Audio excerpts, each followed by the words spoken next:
Querida familia, muy buenos y muy bendecidos días tengan todos y cada uno de ustedes. Para mí es una alegría poderte saludar a través de este audio y mucha más bendición saber que podemos leer juntos nuestra reflexión de tiempo con Dios. Y mira, antes que otra cosa, quiero enviarte un abrazo y un saludo a la distancia y de verdad, decirte que me da mucho gusto que sigas leyendo conmigo este tipo de reflexiones. Sabes que cada día un poco más esta herramienta nos ayuda a conocer el propósito que tenemos para nuestra vida y delante de Dios. Y por eso mismo quiero agradecerte por el tiempo que le dedicas. Y bien, ¿qué te parece si vamos a leer ahora esta reflexión? Lleva por título Respuesta de oración y la cita te la voy a dar a continuación. Así que mientras ves sacando tu Biblia, si la tienes instalada en algún dispositivo digital, pues préndela.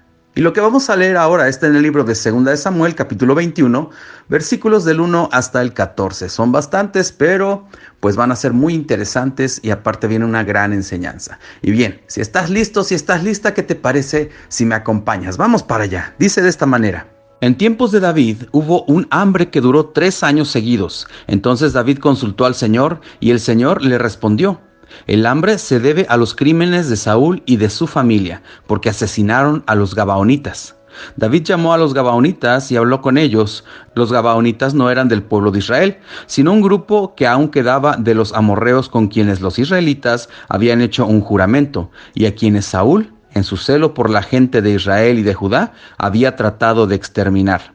David les preguntó, ¿qué puedo hacer por ustedes? ¿Cómo puedo reparar el daño que se les hizo para que bendigan al pueblo de Dios?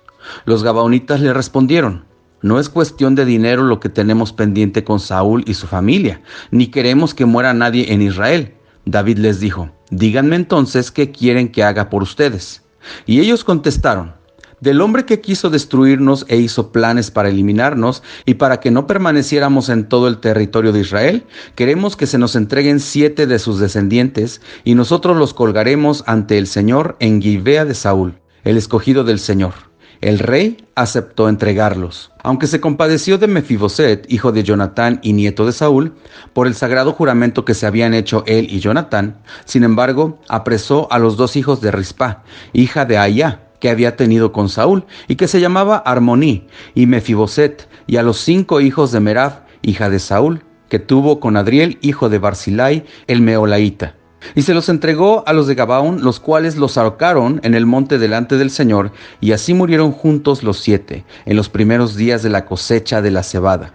Entonces Rispa, la hija de Aía, se vistió con ropas ásperas en señal de luto, y se tendió sobre una peña. Allí se quedó desde el comienzo de la cosecha de cebada hasta que llegaron las lluvias, sin dejar que los pájaros se acercaran a los cadáveres durante el día, ni los animales salvajes durante la noche.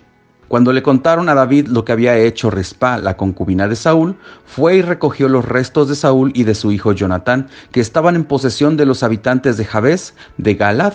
Estos los habían robado de la plaza de Betzán, donde los filisteos los colgaron el día que derrotaron a Saúl en Gilboa. Luego ordenó David que trasladaran los restos de Saúl y de Jonatán y que recogieran los restos de los ahorcados. Enterraron los restos de Saúl y de Jonatán en el sepulcro de Quis, el padre de Saúl, en Selá, en el territorio de Benjamín. Todo se hizo como el rey lo había ordenado, y después de esto, Dios atendió las súplicas en favor del país. Vaya, qué interesante la historia que nos toca leer en este día. Y mira, hubo hambre por mucho tiempo. Dice la Biblia que 3 años consecutivos. Y entonces David consultó a Dios, porque quería saber qué es lo que estaba sucediendo, y Dios le dijo el motivo.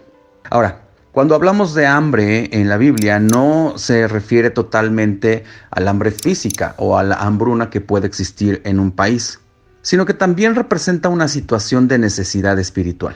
Y es necesario que cuando esto suceda, consultemos a Dios, así como David lo estaba haciendo.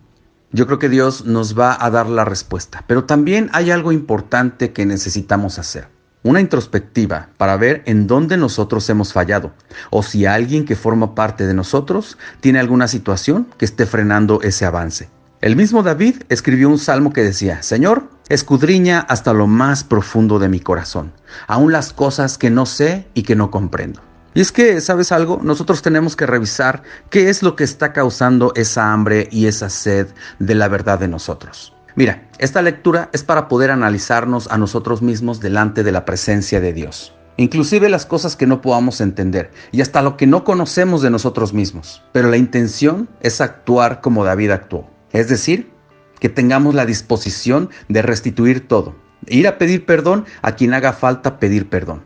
Restablecer las cosas. Sanar lo que se tenga que sanar. Sacar de nuestra vida todo lo que estorbe. Quitar de nosotros todo lo que le pertenezca al enemigo y no a nuestra vida. Y es que quiero leerte una frase que viene al final de esta lectura y que me ha movido el corazón. Mira, en el versículo 14 al término dice: y Dios fue propicio a la tierra después de esto. Y wow, ¿sabes algo? A Dios le agrada que podamos analizarnos y examinar si algo pasa en nosotros. Que podamos ponernos a cuentas con Él, ya sea de nuestro pasado o de nuestro presente, así como tenemos que restablecer relaciones o si tenemos que prescindir de alguna de ellas. Y mira, te voy a decir algo. Este es el tipo de preguntas que me hago hoy en día. ¿Qué debo entregar a Dios? ¿Qué es lo que debo examinar en mí para determinar por qué un área de mi vida se quedó seca y con hambre? ¿Cómo es que debo exponer todo ello delante de Dios? Sé que a veces nos quedamos pensando y analizando todo este tipo de preguntas, nos cuestionamos muchas cosas, sin embargo, la respuesta la tenemos siempre delante de nosotros. Y es nunca dejar a Dios de lado en nuestra vida y en nuestras decisiones. Por ello sigamos el ejemplo de David, restablezcamos todo para que el Señor, como lo dice aquí al final de la reflexión, atienda las súplicas en favor de nuestra vida.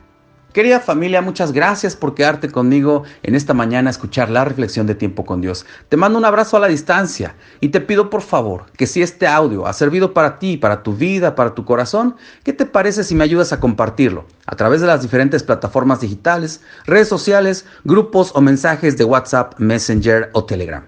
Puede ser a un amigo, a un conocido, a un familiar y hasta a un desconocido. ¿Por qué no? Recuerda que compartir no cuesta nada, pero el resultado son bendiciones. Que tengas un excelente día y que Dios te bendiga ricamente. Nos escuchamos el día de mañana. Muchas gracias y mil bendiciones.